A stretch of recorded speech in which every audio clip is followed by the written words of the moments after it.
Lukas 23 ayat 46 bunyinya demikian. Lalu Yesus berseru dengan suara nyaring, "Ya Bapa, ke dalam tangan-Mu kuserahkan nyawaku." Dan sesudah berkata demikian, ia menyerahkan nyawanya. Saudara, kita akan merenungkan firman Tuhan ini dengan satu tema, kematian yang menguduskan. Tema yang ada di buletin yang sesuai dengan ada di dalam pengakuan iman rasuli. Dan pada kesempatan ini kita belajar dari kematian Tuhan kita. Yesus mati, tetapi matinya tidak sia-sia. Yesus mati, tetapi matinya menguduskan kita yang berdosa ini. Yesus mati, tetapi kematiannya membuat kita diterima di hadapan Allah. Itu kematian yang sangat berdampak, sangat berpengaruh, dan tidak ada taranya, tidak ada duanya, baik di masa lalu, masa kini, maupun masa yang mendatang.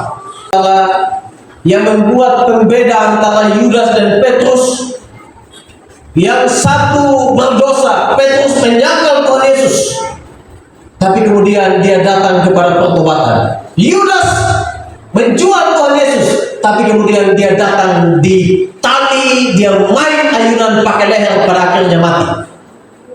Itu bedanya. Sama-sama berdosa, tetapi jalan mereka berbeda. Jadi kalau ada persoalan apapun, jangan pilih tali untuk main ayunan pakai leher. Jangan pilih gantung diri, jangan pilih bunuh diri, karena persoalan yang kita hadapi. Hidup yang kita punya ini haknya Tuhan untuk ambil atau tidak. Bukan kita punya hak. Hak kita adalah hak untuk hidup, menghidupi apa yang Tuhan beri. Bukan hak untuk mematikan apa yang Tuhan hidupkan. Jadi saudara yang dikasihi oleh Tuhan, kematian yang menguduskan terjadi kepada Tuhan kita. Lukas 23 ayat 46, di sana dikatakan Yesus berseru dengan suara nyaring. Minggu lalu kita belajar tentang anatomi kematian Tuhan. Tidak mungkin secara analisis medis Yesus bisa mati. Sebelum mati dia mempunyai suara yang menggelegar, suara yang nyaring, berseru kepada Allah, menyerahkan nyawanya. Tidak mungkin. Tetapi itulah yang terjadi, dituliskan oleh Alkitab kepada kita berdasarkan fakta sejarah yang terjadi 2000 tahun lalu. Itu bukan isapan jempol, tetapi betul-betul yang menulis ini adalah saksi mata. Lukas itu adalah salah satu dari ke-70 murid Tuhan Yesus. Bukan datang belakangan, dia tahu tentang Tuhan. Hanya dia tidak ada dalam circle satu Tuhan. Dia tidak ada dalam lingkaran satunya Tuhan. Dia tidak termasuk 12 rasul daripada Tuhan. Tetapi dia juga sering mendengar pengajaran Tuhan Yesus. Walaupun masih muda. Dalam tafsiran dikatakan pemuda yang di Emmaus itu salah satunya adalah Lukas. Jadi saudara yang dikasihi oleh Tuhan, Lukas menulis Yesus berseru dengan suara yang nyaring. Ini adalah kemustahilan bagi seorang yang disalib dengan darah yang sudah hampir habis bisa berseru demikian. Orang kalau sudah hampir habis darahnya, suaranya tidak mungkin lagi akan muncul. Kalau muncul, itu tinggal sedikit dari kekuatan dia. Napasnya tidak bisa lagi untuk membuat dia harus bisa berteriak untuk dengan suara yang nyaring berseru kepada Bapanya. Tapi Yesus tidak begitu. Di atas kayu salib, dengan segala penderitaan yang kita sudah belajar minggu lalu, dia serahkan nyawanya dengan suara yang nyaring. Itu membuktikan Yesus, kalau dia menyerahkan nyawa, maka terjadilah. Kalau dia tidak menyerahkan nyawanya, maka tidak mungkin juga dia mati. Dan dalam penyerahan nyawanya, dia dengan kekuatan yang besar, ditopang oleh kealahan yang bersembunyi di balik kemanusiaannya, dia berseru dengan suara yang nyaring. Ini mustahil dilakukan oleh manusia biasa. Tetapi Yesus membuktikan bahwa dia mempunyai otoritas, mempunyai kuasa, bahkan last minute dari kehidupan dia. Dia berseru dengan suara nyaring. Ini mengalahkan logika manusia. Ini mengalahkan pendekatan-pendekatan kedokteran yang membuktikan tidak mungkin itu terjadi. Tetapi bagi Yesus tak ada yang mustahil. Di atas kayu salib dengan hampir habis darahnya, dia tetap berseru kepada Allah. Dia berseru kepada Bapanya, menyerahkan nyawanya. Dan yang tulis ini adalah Lukas. Tapi ini yang tulis adalah seorang dokter di zamannya, yaitu Lukas. Dia tahu anatomi ini, tetapi hati dan pikiran dia harus tunduk kepada kebenaran satu. Yang kedua, fakta yang terjadi di lapangan. Dia tidak memanipulasi data, dia tidak menipu, dia tidak membohongi. Apa yang sudah terjadi secara jelas disaksikan oleh banyak mata dan saksi-saksi yang menyaksikan kematian Tuhan. Lukas menundukkan segala ilmunya di bawah otoritas, di bawah kuasa, di bawah kebenaran. Yesus menyerahkan dirinya, nyawanya, dengan suara yang nyaring kepada Bapanya. Itu poin yang pertama yang dikatakan di dalam Lukas pasal 23 ayat 45. Lalu yang kedua, saudara, ya Bapa, dikatakan begitu. Ke dalam tanganmu kuserahkan nyawa, bukan ya Allah. Ya Bapa. Saudara perhatikan, perkataan pertama di atas kayu salib, Tuhan Yesus bilang, ya Bapa. Perkataan terakhir, Tuhan Yesus bilang, ya Bapa. Sama-sama dibuka dengan ya Bapa dan ditutup dengan ya Bapa pula. Ya Bapa.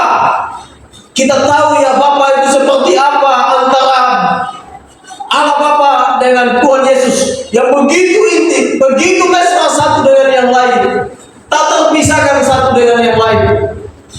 Ya Bapa, dia memohon kepada Bapanya supaya tidak membalas kejahatan, tidak memberikan setimpal dengan kejahatan yang dilakukan oleh orang yang telah menyalibkan dia. Tetapi kemudian nyawanya pun diserahkan kepada Bapanya. Saudara perhatikan, tidak menggunakan kata Allah, tidak menggunakan kata yang lain, tapi kata Bapa.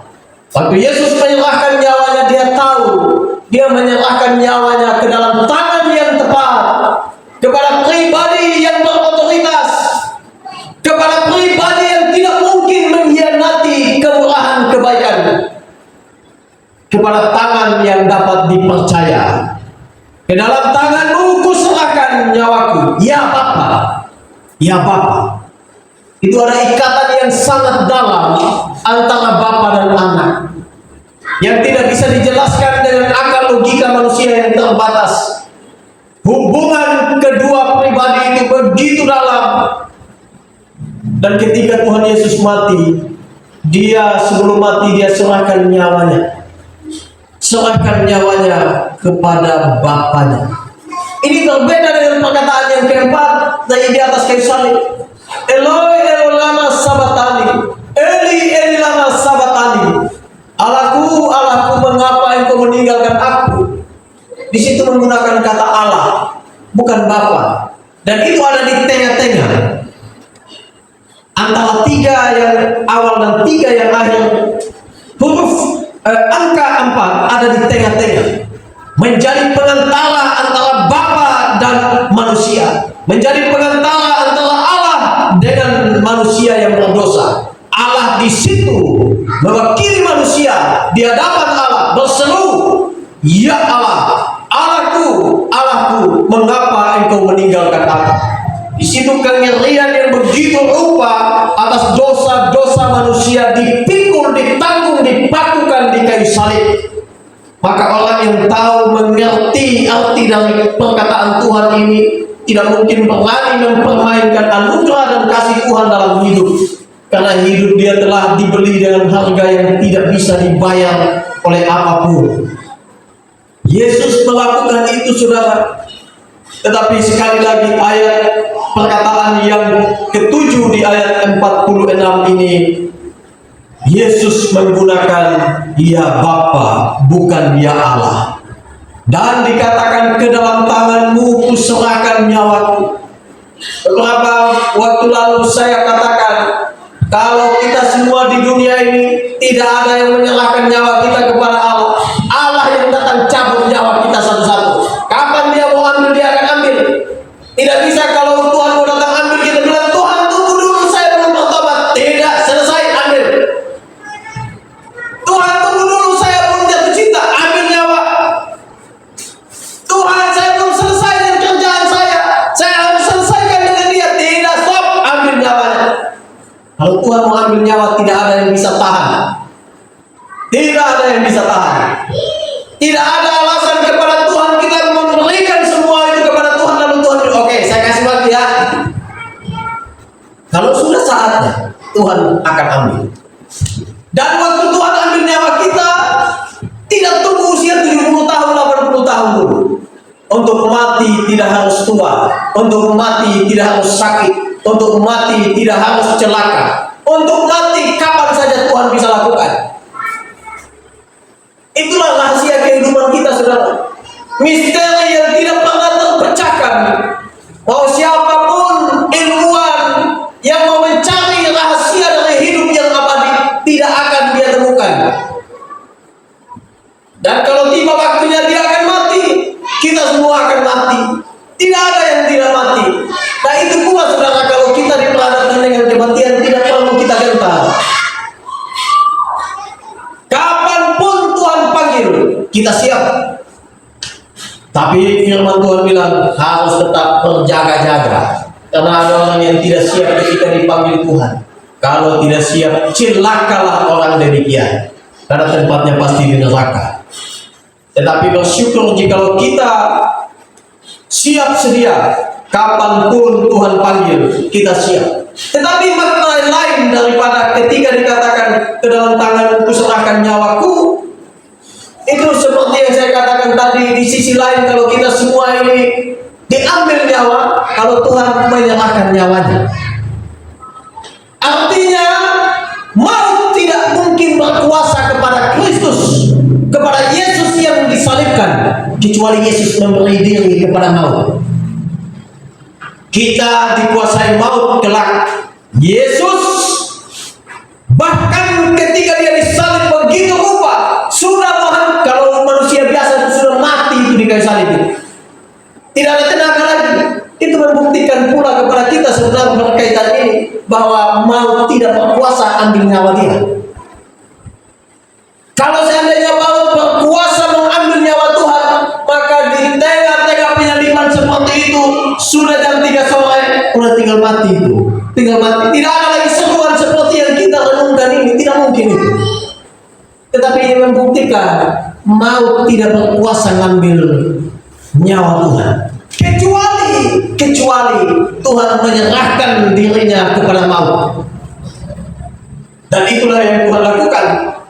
Tetapi di dalam penyerahan itu, dia tidak menyerahkan kepada iblis, dia menyerahkannya kepada Bapa yang baik.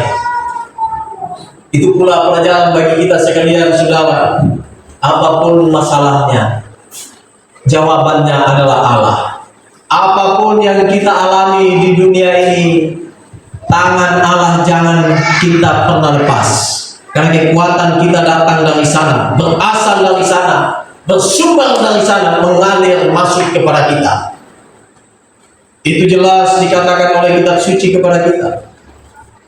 Dan sebenarnya itu sebelum Tuhan Yesus mati di salib sudah disampaikan kepada kita. Katakan di dalam Yohanes pasal 10 ayat 18, Tuhan Yesus bilang, "Tidak seorang pun mengambil nyawaku daripadaku."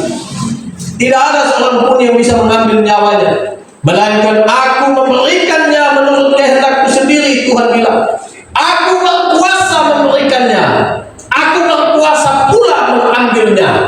Wah, ini manusia biasa manapun. Bukan hanya berkuasa kasih nyawa, tapi berkuasa ambil kembali nyawa yang dia sudah kasih kepada maut itu, tetapi diberikan ke tangan Bapa.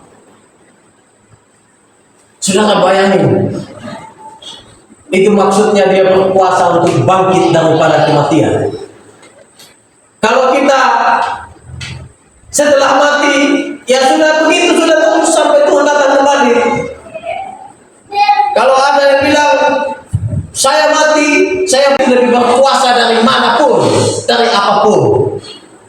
Mungkin dia berkuasa, punya banyak duit di dunia, dia punya banyak pengikut yang banyak, tapi dia lupa kalau sudah mati tidak mungkin mau lepaskan kita dari sana.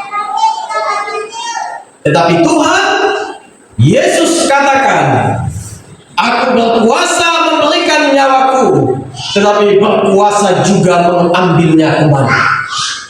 Itulah sebabnya sebelum Tuhan disalibkan, mati di kayu salib, Tuhan sendiri beberapa kali bilang, saya akan mati loh. Bahasa bebasnya saya pakai, saya akan mati.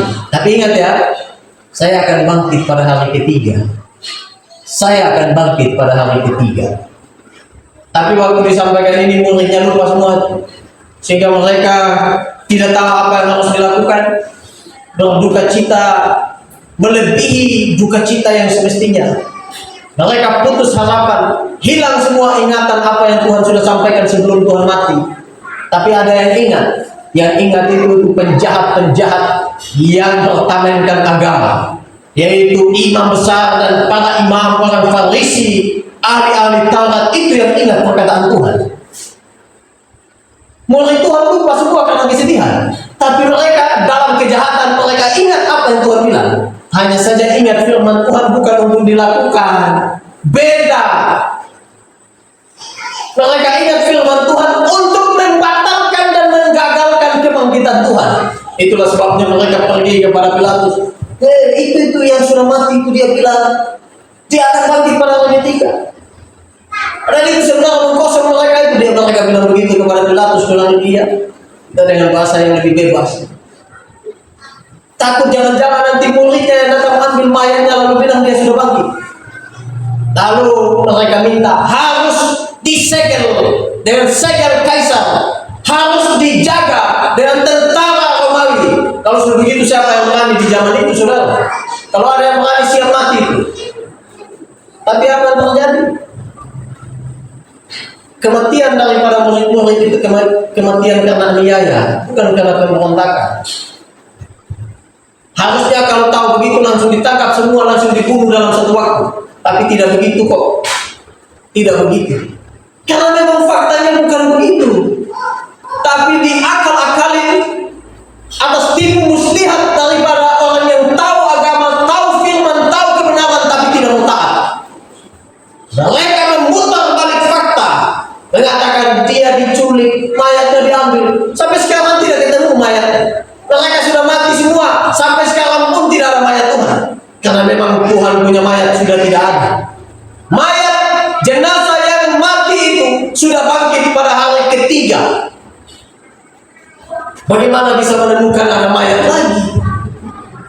Nah, itu yang menjadi tipu dan muslihat daripada orang yang tahu kebenaran tapi tidak mau menaatinya. Tapi saudara yang dikasihi oleh Tuhan, sesuai dengan yang dikatakan oleh Tuhan, dia berkuasa kasih nyawanya, tapi dia juga berkuasa untuk ambil nyawanya. Dan saudara, memang Yesus harus mati. Tetapi dia mati bukan karena dia berdosa. Saya dan saudara mati karena kita orang berdosa. Akibat dosa yang paling fatal yang kita rasakan sampai hari ini adalah kematian. Tidak ada manusia siapapun dimanapun dalam zaman seperti apapun tidak mati, pasti mati. Dari zaman Adam sampai Maranatha, tidak ada manusia yang tidak menemukan kematian. Hanya tinggal tunggu waktu saja. Itu yang membuat kita sebenarnya menghadapi kematian itu biasa. Kalau kita kehilangan orang yang kita kasihi, yang kita paling sayangi dalam hidup, sudah pikirkanlah bahwa kehidupan ini bukanlah segala-galanya. setelah mati akan ada kehidupan selanjutnya. Kalau kita kehilangan orang yang kita kasih dan kita percaya orang yang kita kasih mati di dalam Tuhan, maka yakinlah, pastikan diri juga bahwa kita akan mati dalam Tuhan, ya. Sehingga keyakinan itu membuat kita akan berjumpa di surga, ketemu dengan orang yang kita kasihi. Oh, ternyata ini dia yang kukasihi waktu di dunia dulu. Kita bisa mengenal di sana, saudara. Di surga itu kita bisa kenal satu dengan yang lain. Bapak Yob pasti kenal Ibu Ruth di surga kalau sama-sama masuk surga nanti. Saya dan istri begitu. Tapi celakanya kalau salah satu di antara kita masuk lalu yang satunya tidak. Cari-cari mana dia, ya? Ya, tidak ketemu. Ternyata dia ada di sebelah. Kasihanlah. Maka itu sebabnya kalau kita mendapatkan keselamatan di dalam dunia ini, kita perlu untuk dengan sungguh hati, dengan kerja yang keras, mengajak orang yang kita kasihi untuk mengenal Tuhan, supaya dia dapat bagian keselamatan itu. Kalau tidak, sayang sekali. Di sini kita bersatu, di sana kita berpisah. Harusnya di sini bersatu, di sana pun bersatu. Dan bersatunya jangan di neraka, di surga. Itu yang Tuhan ajarkan kepada kita, saudara, tentang surga, tentang kematiannya. Kematian Tuhan membuat kita ini yang fana ini mendapatkan pengudusan. Pengudusan itu membawa kita dalam persekutuan dengan Allah. Tanpa kematian Tuhan tidak ada pengudusan. Tanpa kematian Tuhan, tanpa korban di atas kayu salib, tidak mungkin kita mendapat tempat di hati Allah. Tidak mungkin kita mempunyai tempat di surga. Tidak mungkin kita bersekutu dengan Allah yang Maha Kudus. Tidak ada. Tetapi karena kematian Tuhan kita boleh dengan penuh syukur, dengan hati yang tertunduk kepada Allah, kita berseru di dalam kemuliaan Allah, mendapat tempat di hati Bapa, mendapat tempat di surga, tempat persemayaman Allah. Dan Kolose, sebelum saya tutup, Kolose pasal 1 ayat 21 dan 23 mengatakan begini, inilah asal kita, tetapi kemudian hal ini sudah beda. Dikatakan ayat 21, kamu yang dahulu hidup jauh dari Allah dan memusuhinya dalam hati dan pikiran, seperti yang nyata dari perbuatanmu yang jahat. Ayat 21 ini menggambarkan kita sebelum kita percaya kepada Tuhan. Ayat 21 ini menggambarkan dari mana asal kita sebelumnya. Itulah sebabnya, saudara, kalau kita sudah percaya, mendapat tempat di dalam hadirat Allah, bersekutu dengan Allah dan saudara-saudari seimannya, jangan pernah lupa dari mana kita berasal. Sama juga kalau orang luar bilang, kalau udah sukses, jangan lupa dari mana engkau berasal. Sama ini, tapi ini lebih dalam. Ini bicara tentang asal kita yang jelek, yang jahat, yang hina, yang berdosa, yang tidak layak. Tapi Tuhan bawa kita dari tempat itu masuk di dalam ruangan yang suci, di dalam hadirat Allah yang kudus. Itu perbedaan jauh sekali. Saudara, kalau belajar dari falsafah kehidupan pesawat, kita tahu pesawat itu dia terbang tinggi sejauh apapun, melewati awan di atas sampai beribu-ribu kaki di atas sana, dia pasti akan kembali ke daratan. Dia akan kembali ke daratan. Jadi saudara bisa lihat kalau pernah naik pesawat, dia take off, tidak lama dia sudah sampai di atas awan. Sampai 20.000 kaki, sampai 30.000 kaki, sampai setinggi itu. Tapi setelah itu dia pasti akan pulang ke pangkalan. Dia akan landing kembali. Tetapi persoalannya hati-hati.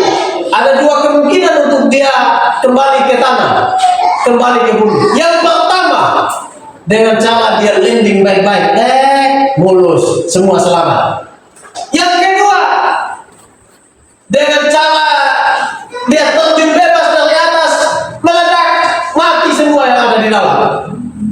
pilih yang mana kita? Mau pilih yang mana? Itulah hidup, itulah kehidupan. Jadi kalau kita ada di titik ini hari ini, di dalam segala keberadaan kita ya, dan juga kalau hari ini kita boleh dikaruniakan untuk percaya kepada Allah. Filipi 1 ayat 29 katakan begitu. Kalau kita boleh duduk diam mendengar sabda Tuhan di ruangan ini hari ini, kalau kita dengan segala keberadaan kita boleh datang kepada Allah dan menerima pelayakan di hadapan Allah. Jangan pernah lupa asal kita dari mana, supaya kita selalu tahu bersyukur, supaya kita tahu memposisikan diri kita di hadapan Allah, tidak menjadi sombong di hadapan Tuhan. Lalu ayat 22 dikatakan, sekarang diperdamaikannya di dalam apa? Di dalam tubuh jasmani Kristus oleh kematiannya, untuk menempatkan kita kudus, tak bercela, tak bercacat di hadapannya yang maha kudus itu. Jadi poinnya di situ, saudara. Dia memperdamaikan kita. Kita yang sebelum adalah musuh Allah, oleh kematian Tuhan di dalam dagingnya, kita beroleh perdamaian dan kita masuk di dalam pintu persatuan dengan Allah. Dan di dalam tubuh jasmani yang telah mati itu, kita boleh ditempatkan sebagai pribadi-pribadi yang kudus, sebagai orang yang tak bercela, yang tak bercacat di hadapan Tuhan. Maka hidupilah hidup ini seperti demikian. Sekali lagi, kematian Yesus menguduskan saya dan saudara. Karena Yesus telah mati, kita telah kudus. Dengan demikian, ingat ayat 22 dari Kolose pasal 1. Hiduplah kudus, tidak bercela, tidak bercacat di hadapannya setiap hari. Bukan hanya pada waktu hari Minggu, setiap hari kita menjaga pikiran kita dan hati kita, menjaga tutur kata kita dan perbuatan kita untuk mempermuliakan Allah. Ingatlah, beberapa waktu lalu kita merenungkan firman Tuhan di ibadah rumah tangga. Apapun yang kita lakukan, lakukanlah itu semua untuk kemuliaan nama Allah. Apapun yang kita lakukan, whatever we do, do it for the glory of God. Soli Deo Gloria, itulah harusnya menjadi moto hidup kita masing-masing. Tuhan memberkati. Amin.